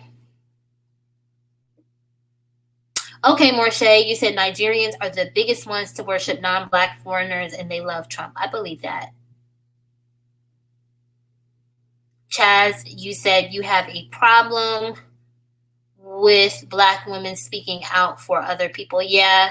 I mean, we're at the point where we get so little advocacy and support that I do think that outside of defending people who might be like, I can understand wanting to defend black children, um, elderly black people who are deserving of that support, and maybe individuals in your family. But outside of that, I think the bulk of our advocacy and support should go for black women and the issues and causes that benefit us.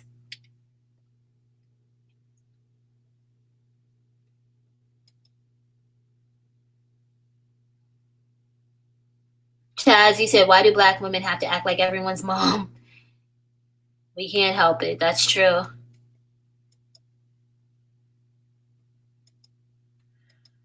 Morshe, you said there are a lot of Nigerians in the U.S. military and they like Trump.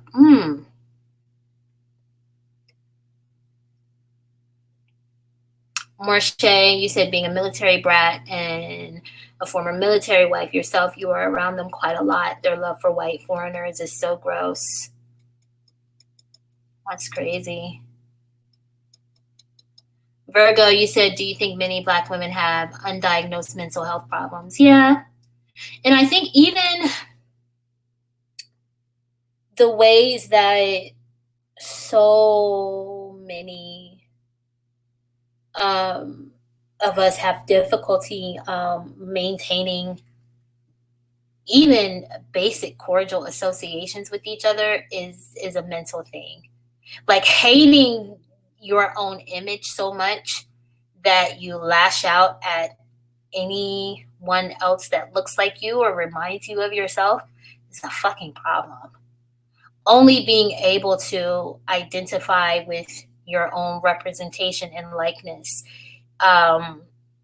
if their life is exactly the same as yours, in my opinion, is an issue.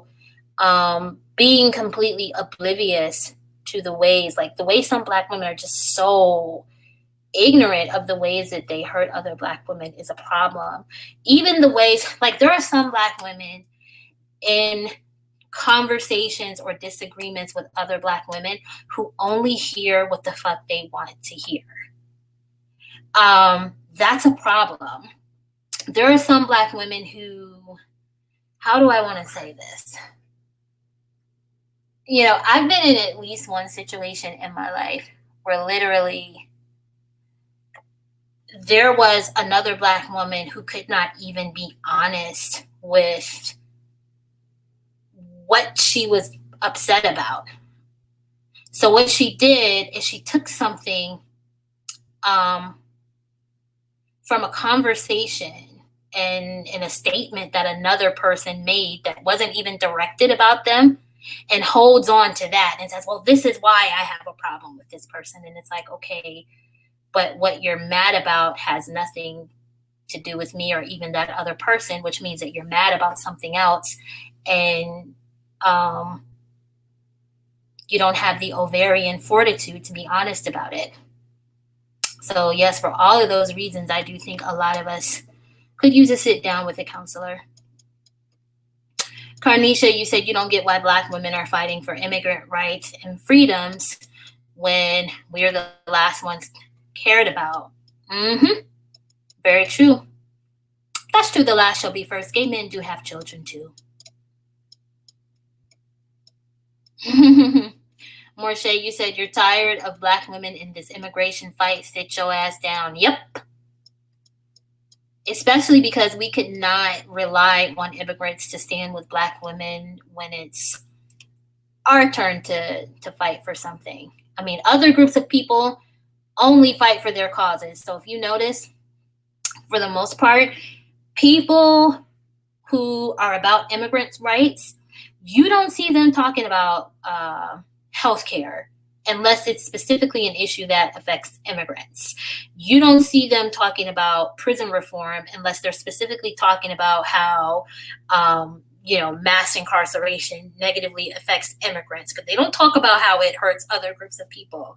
You don't see them talking about domestic violence or child abuse unless it's specifically connected to domestic violence and child abuse amongst people who are immigrants. So, and you see the same thing with organizations that are supportive of LGBTQ rights.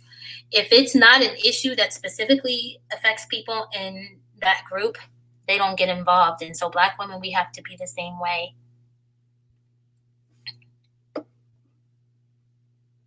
Virgo, you said many Black women have suffered similar traumatic backgrounds. That's true.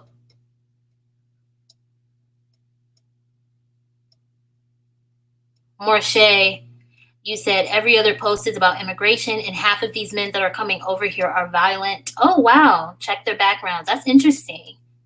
The last shall be first. You said if Tyler Perry is straight, then so is Queen Latifah. I see what you mean. Morche, you said we are in Trump's America. Black American women better fly that American flag and move in silence. Yep. Mind over matter, you said Black women are always fighting. Don't they get tired of fighting for everyone? They need to conserve their energy and focus on important issues that affect themselves and other Black women. I agree with that. Chaz, you said you're a Trump supporter solely for immigration. You won't vote for Democrats ever because of that. I can see that. I could see that. Because none of the issues that Democrats have made part of their national agenda really don't benefit Black women or Black children. Virgo, you said Black women are not getting the professional help we need. Ayo, you said you heard Oprah is a Freemason. That's interesting. You never know. You never, ever, ever know.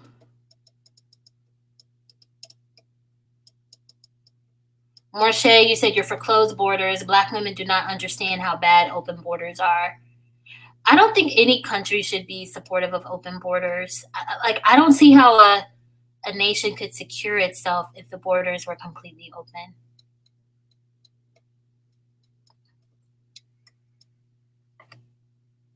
Let's see. Oh, scroll too far again.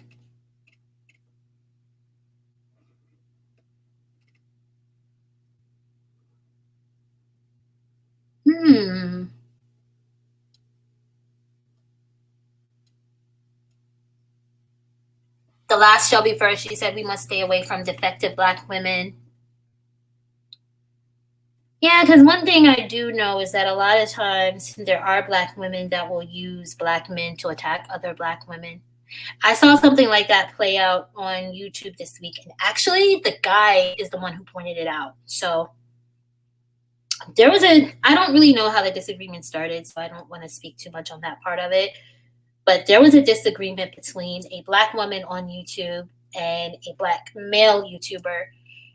And so I guess a lot of people saw this disagreement play out, including a woman, another Black woman, who had a disagreement with the Black woman who was going back and forth with the Black guy.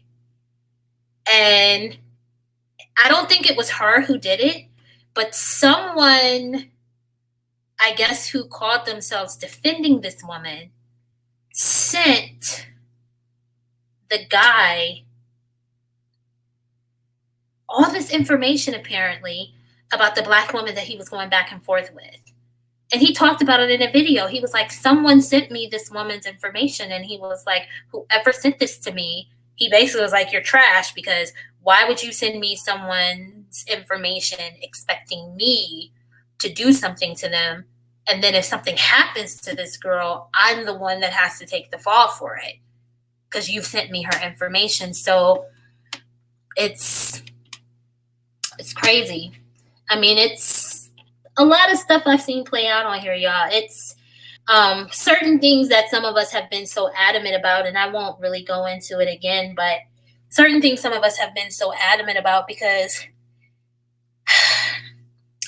a lot of us don't understand that there really are like some Black guys who really, really strongly disagree with divested Black women and Black women who are BWE supporters. to the point where those disagreements have been discussed on multiple social media platforms. And so, you know, you may not realize it, but you could think you're, for example, on this channel and enjoying the space, and you may not realize that another person who frequently comments, or maybe is even a mod, is someone who has hated divested Black women for years, with a lot of vitriol laced behind some of the statements that they've made about divested Black women and Black women who are BWE supporters. And so I think that even an environment that,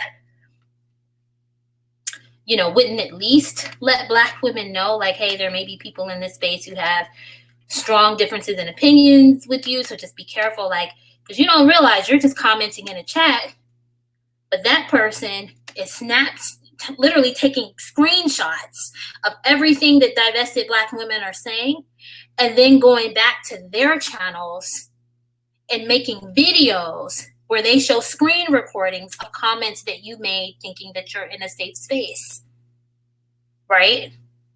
Or maybe you're on a panel, or maybe you have a channel, and you don't realize that that person who maybe you've been in spaces with these guys pretty frequently, but you don't realize they hate divested Black women so much that they openly say, yeah, I record those divestment bitches and I play the recordings to people who live near me. There's motherfuckers on here who say that. And so, you know, that's why some of us have just kind of been like, well, you got to be careful because you don't know what everybody in the space is on. And unfortunately, pointing that out is a problem.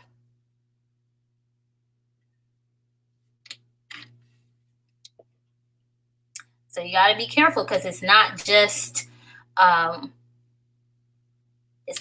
Black women who are defective. It's not just Black women who are defective. It's some Black men as well. But the problem, where it's a little bit of a bigger problem for me with the women, is that there are women who will straight up lead you into fucked up situations.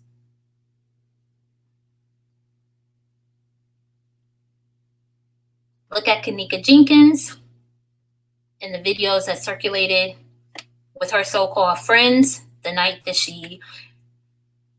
nobody knows what happened that led to her death, but her last night on this earth probably. There are a lot of Black women that if you probably sat down and talked to them, they would tell you that some of the most horrible things that happened to them because they were led into those situations by Black women. There was one lady that was talking to a news show because she had one child, and her and the father were co-parenting, right? But the daughter was her only child. The girl was about 16 or 17 years old. And one summer, the girl really wanted to spend the summer with her dad.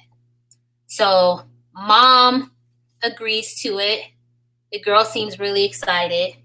Well, the dad had another set of children, including a daughter that was a few years older than the 16 or 17-year-old. That girl's big sister took her, apparently, you know how people get together and maybe they hang out, they play cards or whatever, but takes her there, lets some guys there get that girl drunk, and she also had like a date rape drug in her system. Didn't look after her sister, didn't make sure she got home okay, and that girl was raped and murdered by some guy at that party.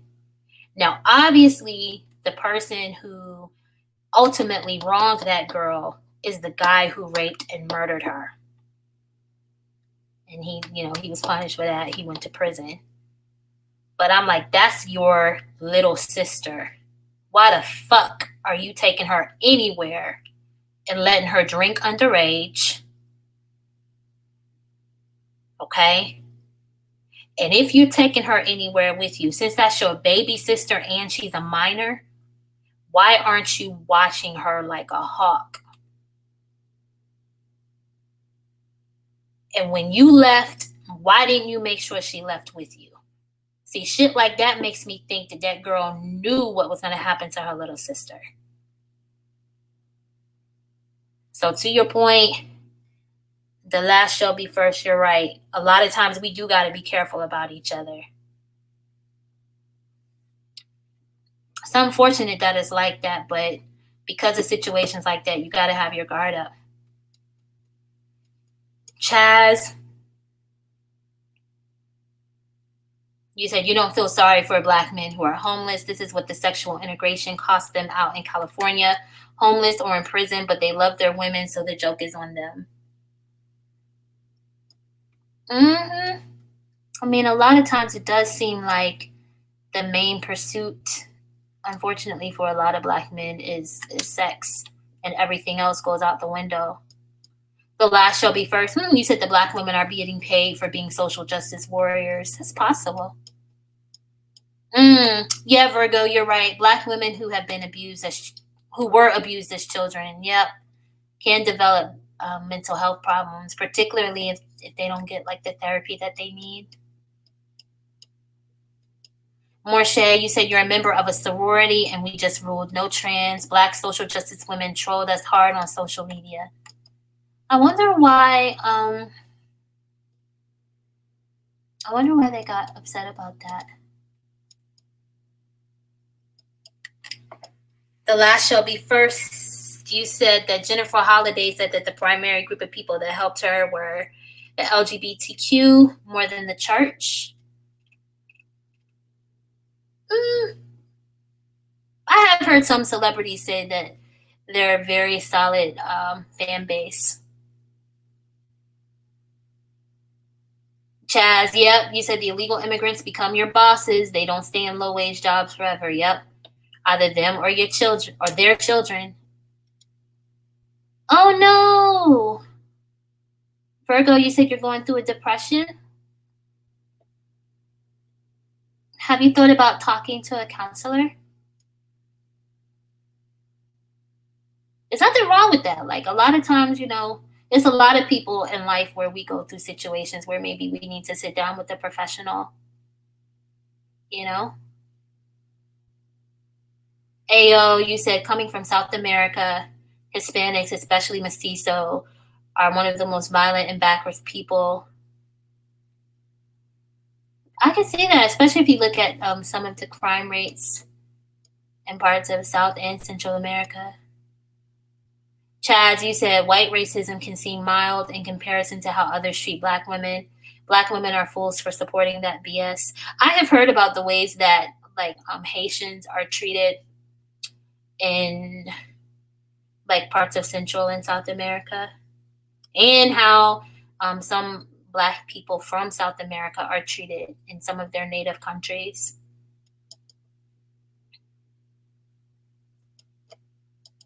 Let's see. Chaz, you said just ask Black people in California who's more racist. Virgo, you said there was a South American Latino guy at work who was very flirtatious, but you saw him get angry at another colleague and it turned you off. Oh, his temper. It's good you saw that before you got too serious. Well, before you got serious with him at all. Carnisha, you said that's true. Hispanics are racist to Black people and our kids. I've heard a lot of Black people say that, particularly if they're on the West Coast or in any other area of the country where there are a lot of Hispanic people. Chaz, you said 99.99% would prefer to work with white people. Morshe, you said white supremacy is pale in comparison to what you're going to get with these immigrants. I'm not sure how old everyone is, but the crack cocaine epidemic wasn't white people. It was Colombians coming over here. That's interesting. Well, that's true too, because I guess when I think about it, a lot of illegal immigrants are coming from parts of the world where there aren't even laws requiring that people be treated fairly. A lot of those places may not have anti-discrimination laws. So at least here, if we're mistreated, we at least have something in place to try to fight it. Of course, legally, I mean, fight it through legal means. You said, Ayo, you said you have personally never experienced racism from whites, but you have experienced it from mestizos and other Hispanic people. So you have to be very careful in dealing with them. Morshe, you said Colombians came here by the dozens in the 80s and took those blue collar jobs that black men had. They took the jobs and gave us the coke. That's the real tea. Mind over matter, you said there are snakes around. Oh, wow. Ayo, you said the capital of Venezuela alone has an average of 17,000 murders a year. That's just one city? That's crazy. Chaz. Black people say they all are white. They don't consider ethnicity at all. Morshe, you said you have to constantly remind the Polynesians here. They're always bitching about Wallace? I don't know what that means. You said, no, sweetie, they can't afford the land either. It's the Chinese. Virgo, you said he was Colombian too. They're really violent over there. They even have women as drug lords.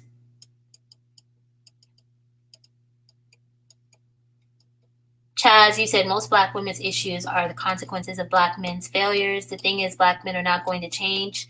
So black women depending on them are screwed, and black women are the biggest effing enablers. Yep. Marche, okay. You said you got to get your daughter from school. Have a good day. Enjoy your weekend. Ayo, you said non-black Hispanics, especially mestizo, when they don't like you. Oh, when they don't like what you have to say, or you don't kiss their ass, they're quick to remind you that you're just Negro. And when they say that, oh, wow, it means they think you're trash. You know what? I believe that because it's too many black people that have had experience with like mestizos or white Hispanics or whatever saying the same things. So I'm sure, especially from people who come from places where, you know, in their native places, they already treat black people horribly. They probably just repeat the same behaviors here. Mind over matter, you said you heard a story about sisters who were sharing a man on one of those crime programs. Carnisha, you said Venezuela is a socialist society. And Bernie Sanders does support socialism, or at least a lot of policies that would mimic socialism.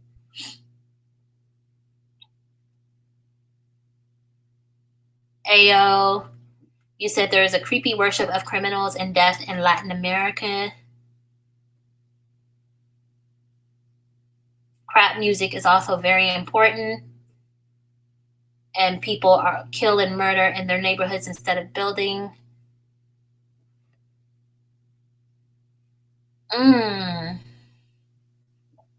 That's sad. You said Venezuelan women have to sell themselves to help their families. Mind over matter, you said Colombia is the biggest drug exporter in the world. Ayo, I've heard that about the Chinese in the Caribbean.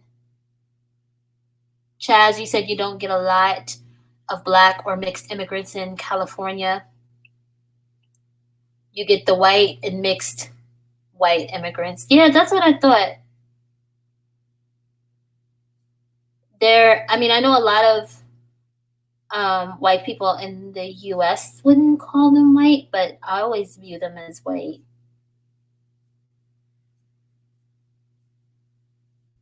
Carnisha, you said that's very sad. It's the same with Brazil. A lot of human trafficking and murder and rapes, along with colorism and racism.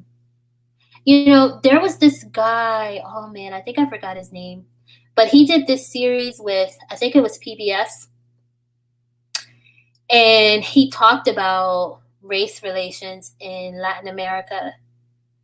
And it was actually a pretty interesting conversation. I thought, an interesting documentary. And he talked about some of the things that you all are mentioning in the chat. But this was just just a chit chat. I wanted to make sure my avatar was working and stuff like that. I had to take down the last live stream I did because of the music. I was like, man, because I just know I'm finna get copyright claim because of who I'm playing. Y'all know Jay-Z is all about his money. That's what I was talking about in the live stream. So that one they didn't strike the channel, but it had to be removed because of the music. So that one's gone. But anyway, I said this at the beginning to those of you who may have missed it. I'm going to try to go live again later on this weekend. Probably not tomorrow morning. So I have somewhere I have to be tomorrow morning. So either tomorrow evening or sometime Sunday. In the meantime, I hope y'all enjoyed your work week. I hope this is the start of the weekend for most of you. And I will see you either tomorrow or Sunday. Bye, y'all.